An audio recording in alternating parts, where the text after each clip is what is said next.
swear to God, no man needs this many 140 scale paleontologists. And yes, I do label all of my 140 scale CollectA humans by Sean Long, Iguanodon, Karkar, Spino. The blank one is the Torvosaurus. The one that has the T on it is the Tyrannosaur, and then Mapu and what in Sam hell? Oh, the Acro. Jesus, blocked that thing out of my memory.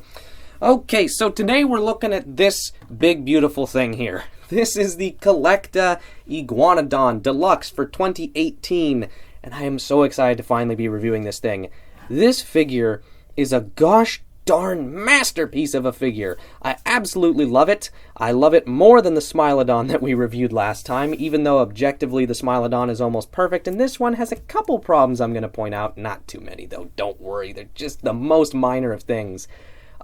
Where do I even start? Let's just start with accuracy, because that's like my favorite aspect of this figure, is how perfectly it recreates our current, most up-to-date skeletal reconstructions of Iguanodon as a genus.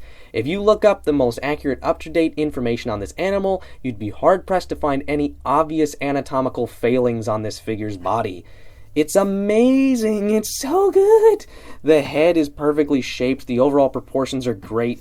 The hands, so many people still think of Iguanodon's hands as just normal hands with thumb spikes or something. I don't know, but they had very unique forelimbs, and it's perfectly captured here. And just, it's a beautiful thing. In terms of coloration, Gibson from the future here, and I just edited together this review and watched it back and realized that I only mentioned the paint job and the color scheme in regards to its very minimal negative aspects, but there's something absolutely fantastic about it that I want to comment on.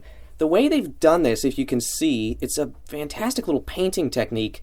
You can probably see it best on the head.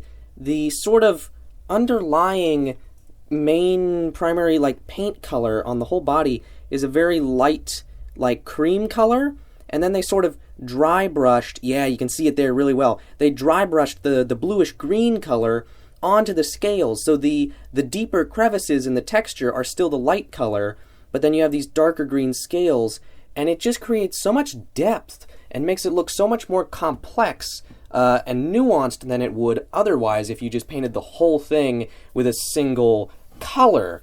I just think that's fantastic. Look at the amount of just kind of interest that elicits in just looking at the paint scheme. And in general, this whole figure just has a more complex, more truly naturalistic looking paint job than really the vast majority of CollectA figures. It's a lot less simplistic and a lot less toy-like. There are still certain parts that kind of have that going, like the fact that the cheek and the lower beak are the same color and some little things like that. So it's still oh, right, it's a CollectA paint job. But overall, they're really moving in a fantastic new direction with this figure, and I hope to see more uses of staining and especially dry brushing here to just create that little extra level of believability and weathering and detail with the paint jobs of their figures, because I think this works really well. The only part of the coloration I don't love are the darker sort of greenish black patterns on here, just because some of them look a little goofy in placement. They're a lot better in person. They're actually a lot more visible on camera. In person, they're much more subtle than they appear here, I promise. But really, if you start focusing in on them, they can kind of be bothersome, but if you just take in the figure as a whole, they really work fine. The detail's amazing. Look at all this scalation. The individually sculpted scales, this has to be some of CollectA's absolute best sculpted scalation. That is absolutely gobsmacking to look at, and I hope my camera's focusing well on this. It appears that it is. The head sculpt is no exception. Look at those tiny little reticula around the eye. That's beautiful. That's absolutely beautiful. That's amazingly done.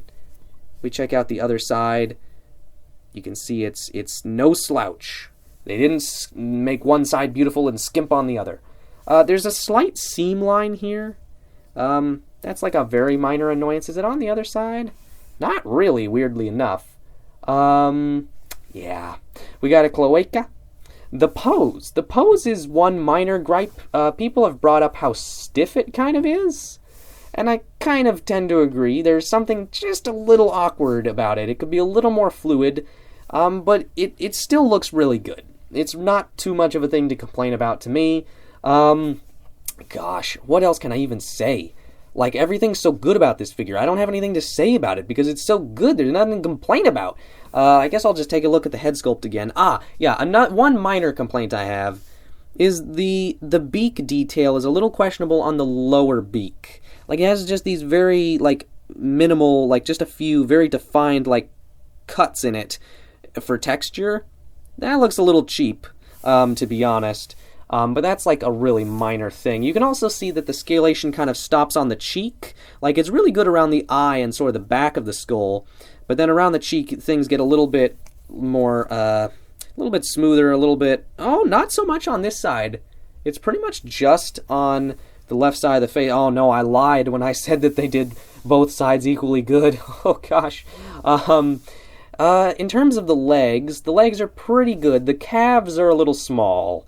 Not too bad, but they have the slight, like, CollectA skinny calf syndrome. Like, this thing kind of has that going on, but not to the degree that a lot of the theropods do. What else can I... God, there's really, like, nothing. This is an absurdly beautiful figure. I guess I'll just bring in size comparisons. Papoallosaurus. Oh, that is one thing I should warn you all about. This thing's huge. It's out of scale with a lot of things. It's definitely bigger than 140, but not quite to the degree of the Styracosaurus. This is a figure that still, like, visually works with a lot of stuff. Heck, you can call it an iguana colossus. Who cares? This is just... Oh, man.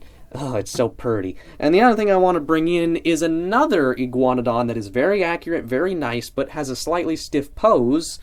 And that is the 2016 Safari one, perhaps one of the most overlooked, forgotten Safari figures of our day and age. I love this one. I love the purple. The scalation on this is incredible as well. Overall, they're both fantastic. I think I still prefer this one a little bit, just a little bit. But I absolutely love both, and my final rating for this figure is going to be a 9.5. So if you're looking for the most accurate Iguanodon, you really have no other choice in the mainstream world of dinosaur figures. And in terms of just a really beautiful, really impressive herbivore figure for your shelf, good gravy. This is highly recommended from me. Thank you so much for watching, and Bioniclesaurus signing out.